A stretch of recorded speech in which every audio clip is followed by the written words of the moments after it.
ಕರ್ನಾಟಕ ರಾಜ್ಯ ಗ್ರಾಮ ಪಂಚಾಯಿತಿ ನೌಕರ ಸಂಘ ರಾಜ್ಯ ಸಮಿತಿಯ ಕರೆಯ ಮೇರೆಗೆ ಗ್ರಾಮ ಪಂಚಾಯಿತಿ ನೌಕರರ ಪ್ರಮುಖವಾದಂಥ ಹಲವಾರು ಬೇಡಿಕೆಗಳನ್ನು ಇಟ್ಟುಕೊಂಡು ಇದೇ ಜುಲೈ 9ರಂದು ಬೃಹತ್ ಬೆಂಗಳೂರು ಚಲೋ ಕಾರ್ಯಕ್ರಮವನ್ನು ನಡೆಸಬೇಕು ಅನ್ನುವಂಥ ರಾಜ್ಯ ಸಮಿತಿಯ ಕರೆಯ ಮೇರೆಗೆ ಇಡೀ ರಾಜ್ಯದಿಂದ ಸಾವಿರಾರು ಸಂಖ್ಯೆಯಲ್ಲಿ ಇವತ್ತು ಗ್ರಾಮ ಪಂಚಾಯಿತಿ ನೌಕರರು ಜುಲೈ 9ನೇ ತಾರೀಕು ಫ್ರೀಡಂ ಪಾರ್ಕ್ನಲ್ಲಿ ಸೇರಿ ದೊಡ್ಡ ಪ್ರಮಾಣದಲ್ಲಿ ಪ್ರತಿಭಟನೆಯನ್ನು ಮಾಡ್ತಾ ಇದ್ದಾರೆ.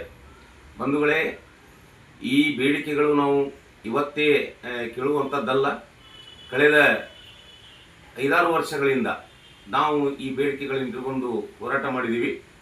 ಈ ಹೋರಾಟದ ಭಾಗವಾಗಿ 2025 ಡಿಸೆಂಬರ್ 20ನೇ ತಾರೀಕಿಗೆ ಇದೇ ಬೇಡಿಕೆಗಳನ್ನು ಇಟ್ಟುಕೊಂಡು ನಾವು ಫ್ರೀಡಂ ಪಾರ್ಕ್ನಲ್ಲಿ ಧರಣಿ ಸತ್ಯಾಗ್ರಹ ನಡೆಸುವಂಥ ಸಮಯದಲ್ಲಿ RDPR ಇಲಾಖೆಯ ಮಾನ್ಯ ಪ್ರಧಾನ ಕಾರ್ಯದರ್ಶಿಗಳಾದಂಥ ರಣದೀಪ್ ಸಾಹೇಬರು ನಮ್ಮ ಧರಣಿ ಸ್ಥಳಕ್ಕೆ ಬಂದು ನಮ್ಮ ಜೊತೆ ಮಾತಾಡಿ ಮರುದಿನ ಮತ್ತೆ ಕನ್ಸಿಲೇಷನ್ ಮೀಟಿಂಗ್ ಮಾಡಿ, ಇಲ್ಲ ನಿಮ್ಮ ಪ್ರಮುಖ ಬೇಡಿಕೆಗಳು ನಾವು ಈಡೇರಿಸ್ತೀವಿ ಮತ್ತು ಪಾಲಿಸಿ ಮೆಟರ್ಗಳು ಏನಿವೆ ಅವು ಸಚಿವರ ಜೊತೆ ಮಾತನಾಡಿ ಅವರೊಟ್ಟಿಗೆ ಚರ್ಚೆ ಮಾಡಿ ಹಂತವಾಗಿ ನಿಮ್ಮ ಬೇಡಿಕೆಗಳನ್ನು ಈಡೇರಿಸ್ತೀವಿ ಅನ್ನುವಂಥ ಒಂದು ಭರವಸೆಯನ್ನು ಕೊಟ್ಟಿದ್ದರು.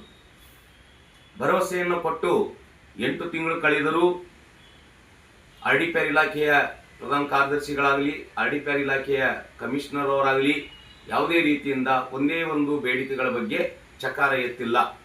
ಅನಿವಾರ್ಯವಾಗಿ ನಾವು ಜುಲೈ 9ನೇ ತಾರೀಕಿಗೆ ಈ ಬೇಡಿಕೆಗಳನ್ನು ಈಡೇರಿಸಬೇಕು. ಈಡೇರಿಸದೇ ಇದ್ದರೆ ನಾವು ಈ ಸಲ ದೊಡ್ಡ ಪ್ರಮಾಣದಲ್ಲಿ ಚಳವಳಿಯನ್ನು ನಡೆಸ್ತೀವಿ ಅನ್ನುವಂಥ ಒಂದು ಮಾತನ್ನು ಈಗಾಗಲೇ ಹೇಳಿಕೆ ಮನವಿ ಪತ್ರಗಳನ್ನು ನಾವು ಕೊಟ್ಟಿವಿ. ಆಮೇಲೆ ನಮ್ಮ ಪ್ರಮುಖವಾದಂಥ ಒಂದು ಬೇಡಿಕೆ ಏನಂದ್ರದಲ್ಲಿ ಕಳೆದ 7-8 ವರ್ಷಗಳಿಂದ ನಾವು ಕನಿಷ್ಠ ವೇತನ ಪರಿಷ್ಕರಣೆ ಆಗಬೇಕು ಅನ್ನುವಂಥ ನಿಟ್ಟಿನಲ್ಲಿ ಹೋರಾಟವನ್ನು ಮಾಡಿದ್ದೀವಿ. ಯಾಕಂತಂದರೆ ಗ್ರಾಮ ಪಂಚಾಯಿತಿ ನೌಕರರು ಕನಿಷ್ಠ ಕೂಲಿ ಶೆಡ್ಯೂಲ್ ಒಳಗೆ ಅಂದರೆ ಕಾಯ್ದೆ ಒಳಗೆ ಬಂದಿದ್ದರಿಂದ ಅವರಿಗೆ ಕನಿಷ್ಠ ಕೂಲಿ ಪರಿಷ್ಕರಣೆ ಆಗಬೇಕು ಅನ್ನುವಂಥದ್ದು ನಮ್ಮ ಬೇಡಿಕೆಯನ್ನು ಇಟ್ಟುಕೊಂಡು ಹಲವಾರು ಹೋರಾಟಗಳನ್ನು ನಾವು ಮಾಡಿದ್ದೀವಿ. ಮತ್ತು CITO ಅವರು ಕರೆ ಕೊಟ್ಟಂಥ ಹೋರಾಟದಲ್ಲಿಯೂ ನಾವು ಭಾಗವಹಿಸಿ ಕನಿಷ್ಠ ವೇತನ ರಿವೈಸ್ ಆಗಬೇಕನ್ನುವಂಥದ್ದು ಬೇಡಿಕೆಯನ್ನು ಇಟ್ಟುಕೊಂಡು ಹೋರಾಟ ಮಾಡಿವಿ. ಅದರ ಭಾಗವಾಗಿ 4/11/2025ರಲ್ಲಿ ಸರ್ಕಾರ ಒಂದು ಕರಡು ಅಧಿಸೂಚನೆಯನ್ನು ಹೊರಡಿಸಿ ಈ ರೀತಿ ಕಾರ್ಮಿಕರಿಗೆ ವೇತನವನ್ನು ಕೊಡಬೇಕನ್ನುವಂಥ ಒಂದು ಕರಡು ಅಧಿಸೂಚನೆಯನ್ನು ಹೊರಡಿಸಿದ್ರು. ಅದಕ್ಕೆ ಮಾಲೀಕರು ಎಲ್ಲರೂ ಆಕ್ಷೇಪಣೆಯನ್ನು ಕೊಟ್ಟಿದ್ದರು. ನಾವು ಸಹ ಅದಕ್ಕೆ ಆಕ್ಷೇಪಣೆಯನ್ನು ಕೊಟ್ಟಿದ್ದೀವಿ. ಆಕ್ಷೇಪಣೆ ಸಲ್ಲಿಸಿದ 8 ತಿಂಗಳಾದರೂ ಸರ್ಕಾರದವರು ಯಾವುದೇ ರೀತಿಯಿಂದ ಅಂತಿಮ ಅಧಿಸೂಚನೆ ಹೊರಡಿಸದೇ ಇದ್ದಾಗ ನಾವು ಇದೇ ಮೇ 30ರಂದು ಅಖಿಲ ಕರ್ನಾಟಕದಲ್ಲಿ ಕನಿಷ್ಠ ವೇತನದ ಅಂತಿಮ ಅಧಿಸೂಚನೆ ಹೊರಡಿಸಬೇಕನ್ನುವಂಥ ಹೋರಾಟ ಮಾಡ್ತೀವಿ ಅಂತೇಳಿ ಕರೆ ಕೊಟ್ಟಾಗ ಇದೇ ಸರ್ಕಾರ, ಸಿದ್ದರಾಮಯ್ಯ ಸರ್ಕಾರ 22/5/2026ರಂದು ಒಂದು ಅಂತಿಮ ಅಧಿಸೂಚನೆಯನ್ನು ಹೊರಡಿಸಿ ಈ ರೀತಿ ಕಾರ್ಮಿಕರಿಗೆ ಆಯಾ ಕೆಟಗರಿ ಆಧಾರದಲ್ಲಿ ವೇತನವನ್ನು ಕೊಡಬೇಕು ಅನ್ನುವಂಥ ನಿಟ್ಟಿನಲ್ಲಿ ಒಂದು ಅಧಿಸೂಚನೆಯನ್ನು ಮಾಡಿದ್ದಿದೆ. ಸರ್ಕಾರವೇ ಮಾಡಿರುವಂಥ ಈ ಅಧಿಸೂಚನೆಯನ್ನು ಕೂಡಲೇ ಜಾರಿ ಮಾಡಿ ಗ್ರಾಮ ಪಂಚಾಯಿತಿ ನೌಕರರಿಗೆ ವೇತನವನ್ನು ನೀಡಬೇಕು ಅನ್ನುವಂಥ ಒಂದು ಪ್ರಮುಖ ಬೇಡಿಕೆಯನ್ನು ಇಟ್ಟುಕೊಂಡು ನಾವು ಹೋರಾಟವನ್ನು ನಡೆಸ್ತಾ ಇದ್ದೀವಿ. ಅದೇ ರೀತಿಯಿಂದ ಈಗಾಗಲೇ ಆರ್ಥಿಕ ಇಲಾಖೆಗೆ ಹೋದಂಥ ಕಡತಗಳು ಒಂದು ಇಡಗಂಟು ಕೊಡಬೇಕು ಅಂತ ಹೇಳಿ, ಆಮೇಲೆ ಒಂದು ಸೇವಾ ಹಿರಿತನ ಆಧಾರದಲ್ಲಿ ವೇತನವನ್ನು ಕೊಡಬೇಕನ್ನುವಂಥದ್ದು ಈ 2 ಕಡತಗಳು ಈಗಾಗಲೇ ಆರ್ಥಿಕ ಇಲಾಖೆಯಲ್ಲಿ ಇವೆ. ಅದನ್ನು ಯಾವುದೇ ರೀತಿಯಿಂದ RDPR ಇಲಾಖೆಯವರು ಫಾಲೋಅಪ್ ಮಾಡಿಲ್ಲ. ಅದನ್ನು ಫಾಲೋಅಪ್ ಮಾಡಿ ನಮಗೆ ಈ ಸಲ ಆದೇಶಗಳನ್ನು ಕೊಡಬೇಕನ್ನುವಂಥದ್ದು. ಒಂದು ಕನಿಷ್ಠ ವೇತನದ್ದು 3, ಆಮೇಲೆ 2ನೇ ಡಾಟಾ ಎಂಟ್ರಿ ಆಪರೇಟರ್ಗೆ ತಗೋತಾ ಇದ್ದೀರಿ, ತಗೋರಿ. ಆದರೆ ಈಗಾಗಲೇ ಕೆಲಸ ಮಾಡುವಂಥ ಡಾಟಾ ಎಂಟ್ರಿ ಆಪರೇಟರ್ಗಳು ಯಾರಿದ್ದಾರೆ ಅವರಿಗೆ ಅನುಮೋದನೆ ಕೊಡಬೇಕು ಅನ್ನುವಂಥ ಒಂದು ಪ್ರಮುಖ ಬೇಡಿಕೆ. ಆಮೇಲೆ ಇನ್ನೊಂದು ಬೇಡಿಕೆ ಏನಪ್ಪ ಅಂತಂದರೆ, ಈ ಸ್ವಚ್ಛವಾಹಿನಿಯವರು ಏನು ಕೆಲಸ ಮಾಡ್ತಾ ಇದ್ದಾರೆ, ಭಾಳ ಕಷ್ಟದಲ್ಲಿ ಅವರು ಕೆಲಸ ಮಾಡ್ತಾ ಇದ್ದಾರೆ.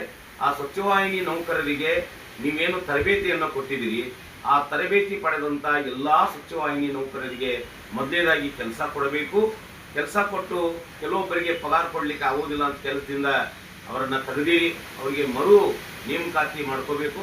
ಮತ್ತು ಕಸ ವಿಲೇವಾರಿ ಮಾಡುವಂಥ ಘಟಕಗಳು ಇಲ್ಲ ಅಂತೇಳಿ ಕೆಲಸ ನಿರಾಕರಿಸಿದ್ದೀರಿ, ಅವ್ರಿಗೂ ಸಹ ಕೆಲಸಕ್ಕೆ ತಗೋಬೇಕು. ಆಮೇಲೆ ಏನು 30 ರೂಪಾಯಿ ವಸೂಲಿ ಮಾಡಿ ಪಗಾರ ತಗೋ ಅಂತ ಹೇಳ್ತೀರಿ, ಇದು 15ನೇ ಹಣಕಾಸಿನಲ್ಲಿ ಕೊಡಬೇಕಂತ ಹೇಳಿ ಆದೇಶ ಇದೆ.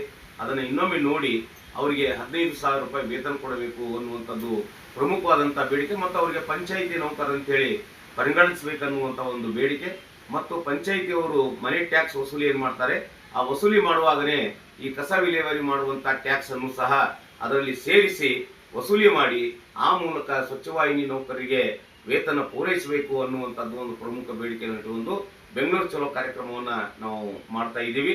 ಈ ಬೆಂಗಳೂರು ಚಲೋ ಕಾರ್ಯಕ್ರಮದಲ್ಲಿ ಇಡೀ ರಾಜ್ಯದ ಎಲ್ಲ ನೌಕರರು, ಬಿಲ್ ಕಲೆಕ್ಟರ್ಗಳು, ಕ್ಲರ್ಕ್ಗಳು, ಕ್ಲರ್ಕ್ ಕಮ್ ಡಾಟಾ ಎಂಟ್ರಿ ಆಪರೇಟರ್ಗಳು, ವಾಟರ್ಮನ್ಗಳು, ನೀರುಗಂಟೆಗಳು, ಸಿಪಾಯಿಗಳು, ಸ್ವಚ್ಛತಾಗಾರರು, ಸ್ವಚ್ಛವಾಹಿನಿ ನೌಕರರು ದೊಡ್ಡ ಸಂಖ್ಯೆಯಲ್ಲಿ ಈ ಒಂದು ಚಳವಳಿಯಲ್ಲಿ ಭಾಗವಹಿಸಬೇಕು ಅಂತೇಳಿ ಕಳಕಳಿಯಿಂದ ನಾನು ವಿನಂತಿಸ್ತೀನಿ. ನನ್ನ ಹೆಸರು GM ಜೈನೇ ಖಾನ್, ಕರ್ನಾಟಕ ರಾಜ್ಯ ಗ್ರಾಮ ಪಂಚಾಯಿತಿ ನೌಕರ ಸಂಘದ ರಾಜ್ಯ ಪ್ರಧಾನ ಕಾರ್ಯದರ್ಶಿ. ನಮಸ್ಕಾರ.